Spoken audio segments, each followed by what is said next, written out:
Hey everyone, it's Mark Ferguson with Investor More, and we're doing another eviction video. But hopefully this is a more positive eviction video than what I've had recently going on in my crazy real estate world. So a lot of people have seen our crazy evictions, and what I'm showing right now is a playlist I just made of evictions, floods, break-ins, squatters, campers, crazy stuff that has happened in my real estate career.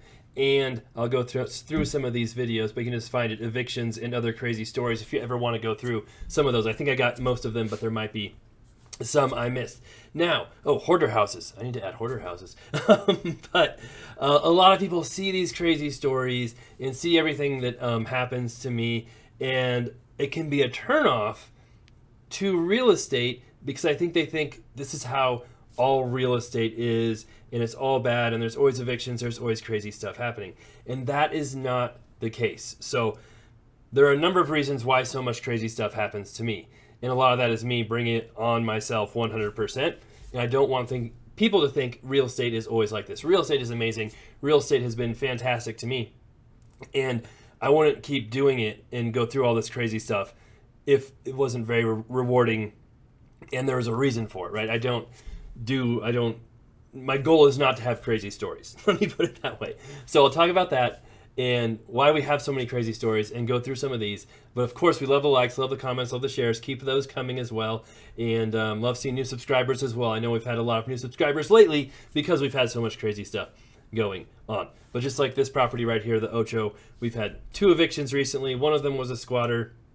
Other tenants messing around, people breaking into garages, all kinds of crazy stuff. So the one thing I want people to understand, and when they see these videos in evictions and different stuff, is I would say 90% of our evictions, or maybe more, are properties where I inherited the tenants. That means we didn't place them, we didn't check their credit, we didn't do background checks. They're properties I bought with tenants in place who had issues. Or the properties had issues. I'm not trying to say all the tenants had issues, but anyway, I knew the properties had issues when I bought them, right? The complex had tenants not paying rent, extremely low rents. You could just look at it and see there were problems with the property. Then someone decided to bring 500 tires onto it after they were evicted from their tire store. I did not see that one coming, but when you have crazy properties, interesting properties like that, you have crazy stuff like that happen. So we had to go through a lot, had to repair a lot, do a lot at the complex, but I bought that property for $550,000, and we currently have it for sale for $1.2 million. Now, we had a lot of costs, a lot of time into it, but while it's sitting there on the market, I'm making money on it too. It's rented, it's cash flowing, it's a good property. So there's a reason why I went through all of that. Now, many people don't have the resources, the patience, the mindset to go through properties, evictions like that, and that's okay. You don't have to. You don't have to buy those crazy properties. But when I buy these crazy properties, there's a reason, right? There's a lot of reward, a lot of equity, a lot of light at the end of the tunnel once you get through some of the darkness at these properties. So like I said, the Ocho had quite a few things going on with it. I wanted to add too that properties like the Ocho, where I paid $1.35 million for it, is probably worth $1.8 million right now. And some of the other properties, I'm using private money lenders, so I'm not spending $1.3 million to buy them. A lot of times I'm putting no money in to buy them, or like with the Ocho, I think me and my partner each put in $125,000, and then we're able to add value because I buy some crazy properties. There can be a lot of value there. Come back, refinance it, take that money out, even get money back, then keep repeating the process over and over again. And so that's why it's worth it for me to do a lot of this. And one thing I wanted to mention too, obviously I'm in my office garage right now with a couple of Supras and the Mustang and Audi. I'm doing a mastermind in February here in my office for 12 people. First dibs go to my Blueprint group. So I have a Blueprint coaching group, and that information is on my website. But they get first chance of that, and if not everyone from the Blueprint group fills that up, we'll open it up to other people. But those are fun too, kind of a couple days to go over my business, other people's business, and help them find some success in real estate.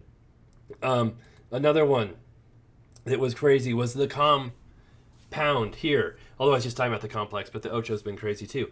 The compound was 3 houses, a commercial property. We did cash for keys. We're able to have a few tenants move out while paying them to leave.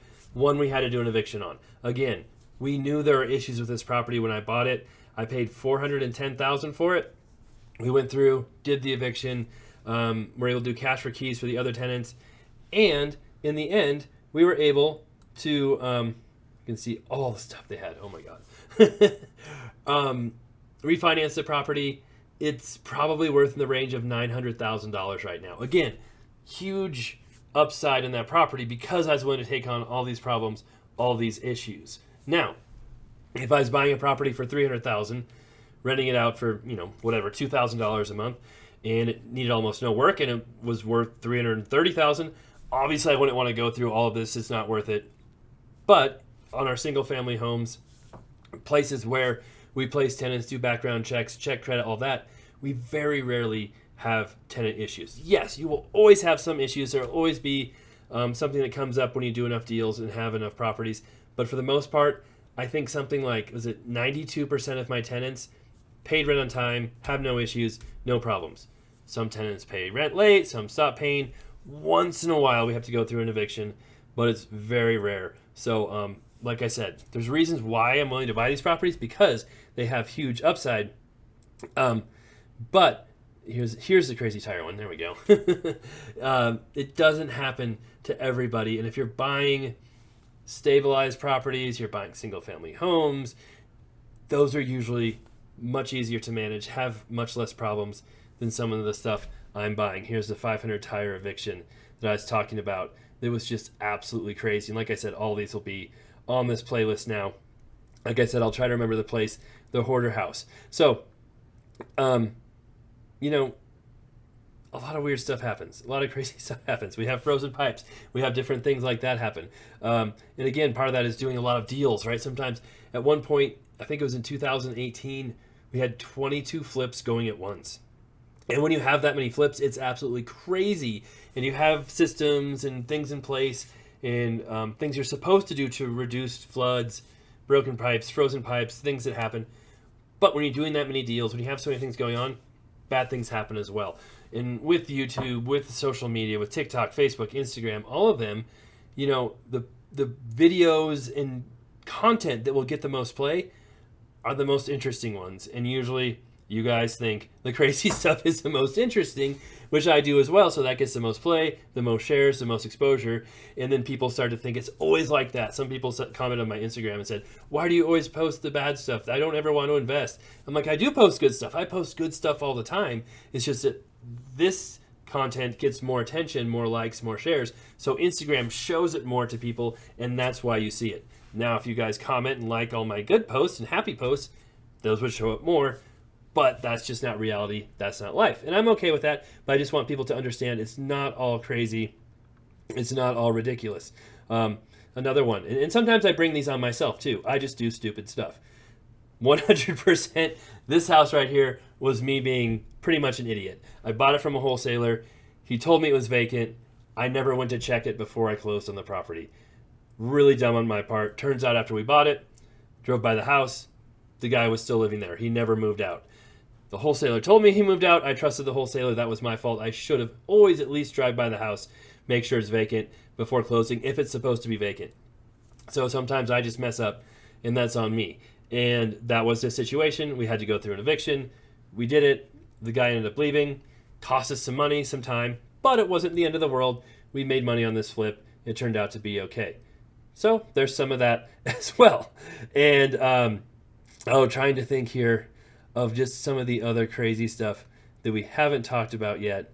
The Ocho. Oh, this one. This happens too.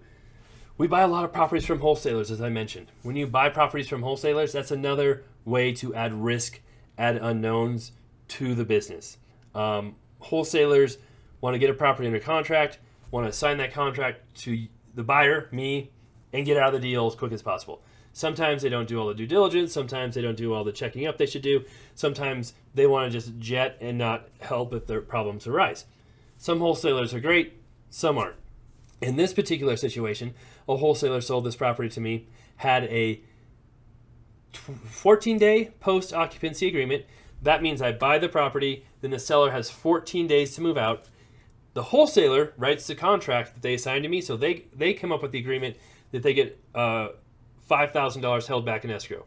So if this person does not move out after 14 days, I get $5,000 in escrow money, yay, but I then have to get them out after that.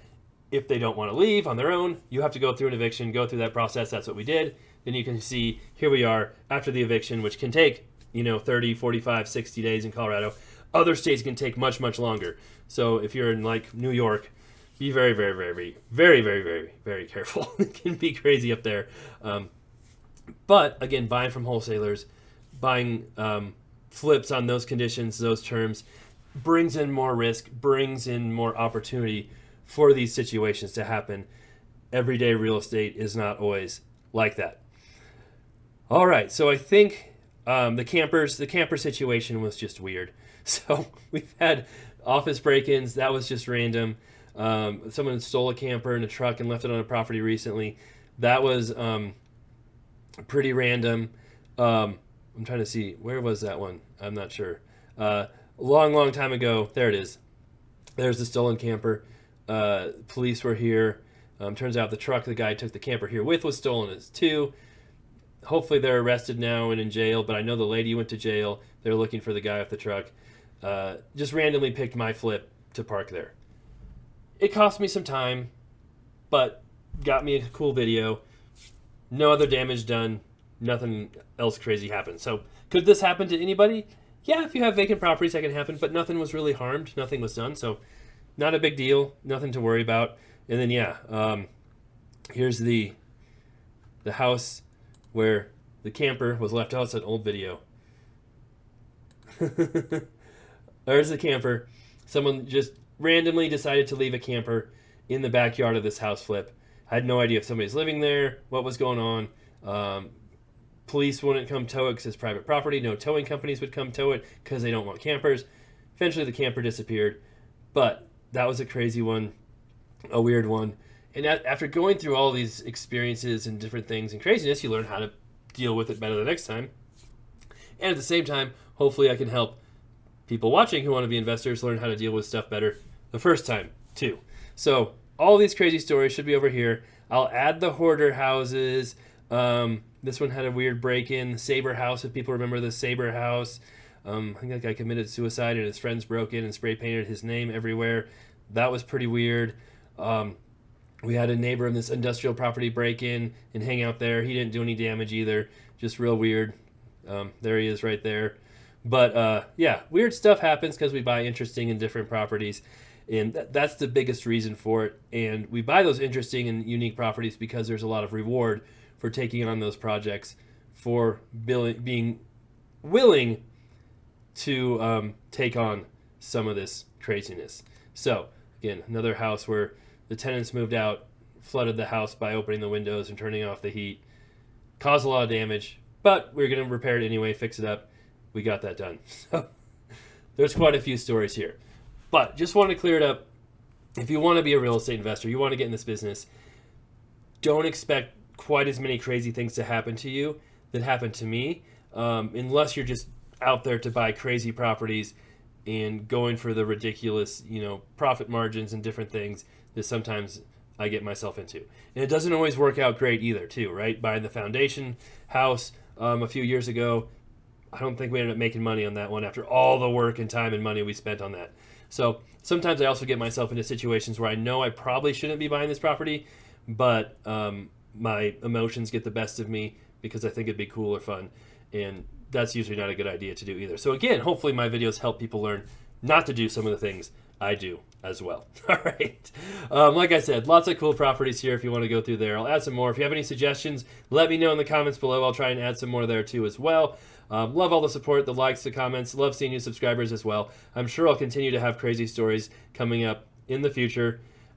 We'll see. I doubt I'm going to stop buying weird, interesting properties, but who knows? Maybe someday. All right. Take care. Be back soon.